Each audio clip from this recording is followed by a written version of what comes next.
നിങ്ങളുടെ favourite shows ഇനി ഒരിക്കലും മിസ്സാവില്ല. ഇപ്പോൾ C5 കാണും നിങ്ങളുടെ ഫേവറേറ്റ് ഷോ തികച്ചും സൗജന്യമായി.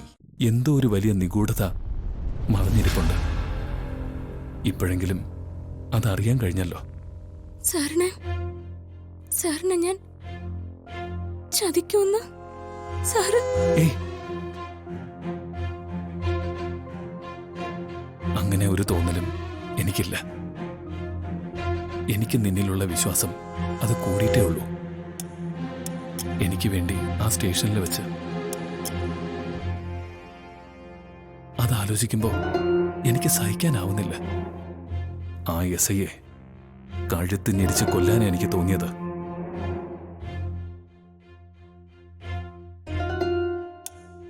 വിടില്ല, ഒരാളെ ഞാൻ വെറുതെ വിടില്ല. ശേഖരമേനോനെ വെടിവെച്ചതാരാണെന്ന് കണ്ടെത്തണം. എന്റെ മേലില്ലാത്ത കുറ്റം കെട്ടിവെക്കാൻ വേണ്ടി ആ എസ്ഐയെ പ്രേരിപ്പിച്ചത് ആരാണെന്ന് എനിക്കറിയണം. ഇതിന്റെ പിന്നിലുള്ള ഗൂഢാലോചന എന്താണെന്ന് എനിക്ക് മനസ്സിലാക്കണം. എല്ലാം ഞാൻ തെളിയിക്കും.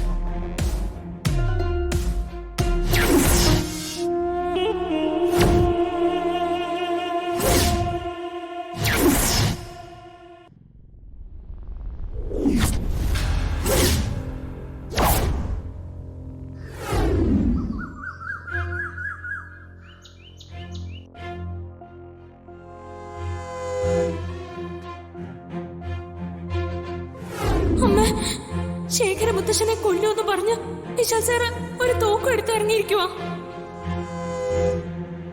ഇപ്പോഴത്തെ സാഹചര്യത്തില് വിശാൽ സാറ് അത് ചെയ്യുകയും ചെയ്യും.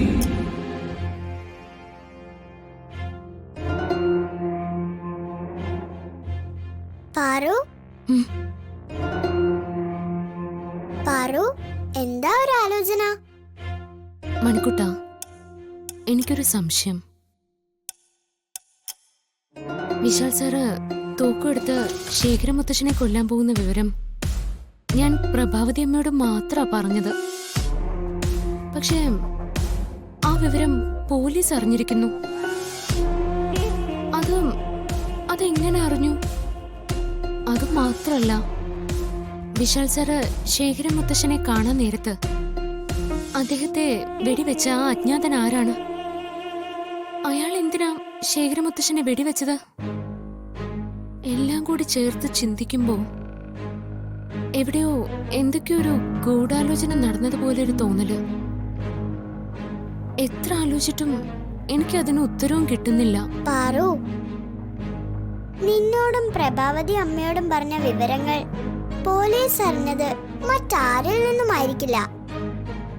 അത് പോലീസിന്റെ ചെവിയിൽ എത്തിച്ചത് പ്രഭാവതി അമ്മ തന്നെയായിരിക്കും. കാരണം ഗാർഗി നിന്റെ ഒപ്പം തന്നെ ഉണ്ടായിരുന്നല്ലോ. ഇതിന്റെ എല്ലാം പിറകില് പ്രഭാവതി അമ്മ തന്നെയായിരിക്കുന്ന എന്റെ ഒരു നിഗമനം.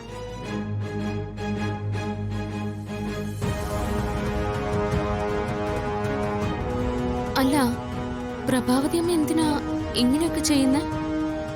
വിശാൽ സാറിനോട് അവർക്ക് സ്വന്തം മോനെ പോലെ സ്നേഹമാണല്ലോ. അങ്ങനെ സ്നേഹമുള്ളപ്പോ വിശാൽ സാറിനെതിരായിട്ട് അമ്മ ഇതുപോലെ പ്രവർത്തിക്കുമോ? പ്രഭാവതി അമ്മയ്ക്ക് ഇതിലെന്തെങ്കിലും പങ്കുള്ളതായി ഞാൻ കരുതുന്നില്ല. ഞാൻ പറയാനുള്ളത് പറഞ്ഞു. പാറു നന്നായിട്ടൊന്ന് ചിന്തിക്ക്. അപ്പോ ഞാൻ പറഞ്ഞതിൽ കാര്യമുണ്ടെന്ന് മനസ്സിലാവും. നീ ബുദ്ധിമതിയല്ലേ? ഇതിന്റെ പിന്നിൽ ആരാണെന്ന് കണ്ടുപിടിക്കാൻ നിന്റെ ബുദ്ധിയൊന്ന് പ്രയോഗിക്കേ.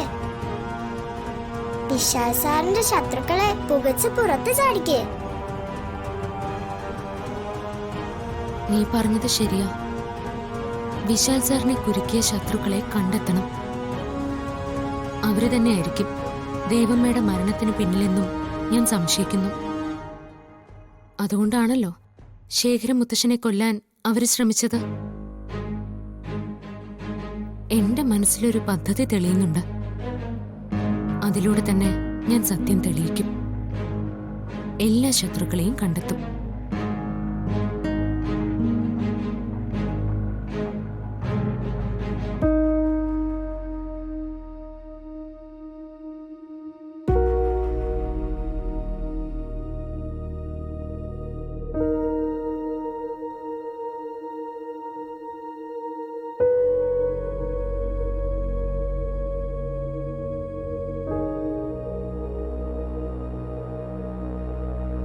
എന്താ അമ്മേ?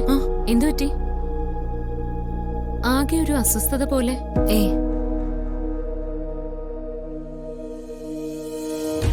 ഈ ബോക്സ് കണ്ടിട്ടാണോ അമ്മയ്ക്ക് ഒരു അങ്കലാപ്പ്? അല്ല, അത് ബോക്സ് കണ്ടിട്ടൊന്നും അല്ല ഞാൻ ടെൻഷൻ ആയത്. പിന്നെന്താ കാര്യം? ഒന്നുമില്ല. അത് വെറുതെ. എന്തോ കാര്യമായിട്ടുള്ള ടെൻഷൻ അമ്മയ്ക്കുണ്ട്. എന്താ അത്?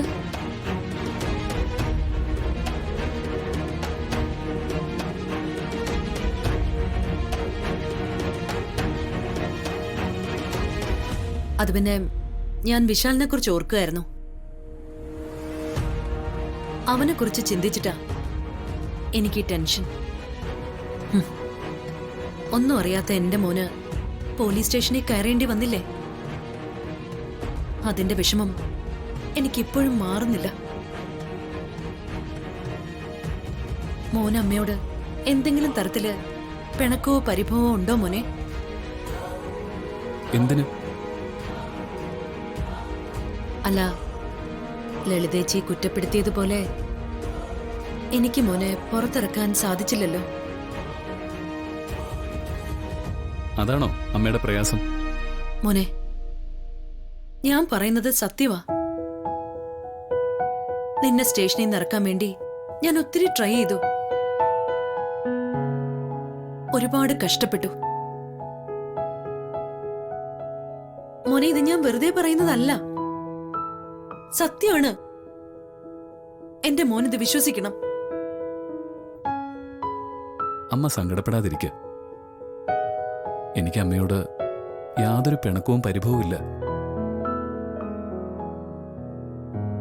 എന്നെ സ്റ്റേഷനിൽ നിന്ന് ഇറക്കാൻ അമ്മ ശരിക്കും പരിശ്രമിച്ചിട്ടുണ്ടെന്ന് എനിക്ക് നല്ല ബോധ്യമുണ്ട്. അമ്മ ഒരു തരത്തിലും പ്രയാസപ്പെടണ്ട. എന്റെ നിരപരാധിത്വം അത് തെളിയിക്കപ്പെടും അമ്മേ. ശേഖരമേനോൻ പൂർണ്ണ ആരോഗ്യത്തോടെ തിരിച്ചു വരട്ടെ. അദ്ദേഹം തിരിച്ചു വരും. അതോടെ എന്റെ അമ്മയുടെ മരണത്തിന് പിന്നിൽ രഹസ്യവും അദ്ദേഹം എല്ലാവരുടെ മുന്നിലും വെളിപ്പെടുത്തും. നമ്മുടെ എല്ലാവരുടെയും സകല ചോദ്യങ്ങൾക്കുള്ള ഉത്തരം നമുക്ക് ഉടനെ തന്നെ കിട്ടും.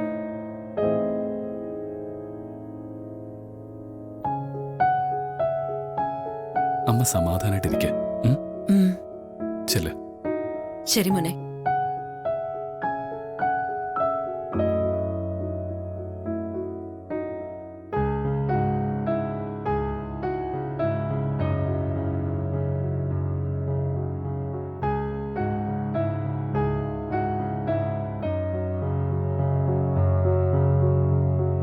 ഡൗൺലോഡ് ചെയ്യൂ C5 ആപ്പ്. കാണൂ എല്ലാ എപ്പിസോഡുകളും സൗജന്യമായി.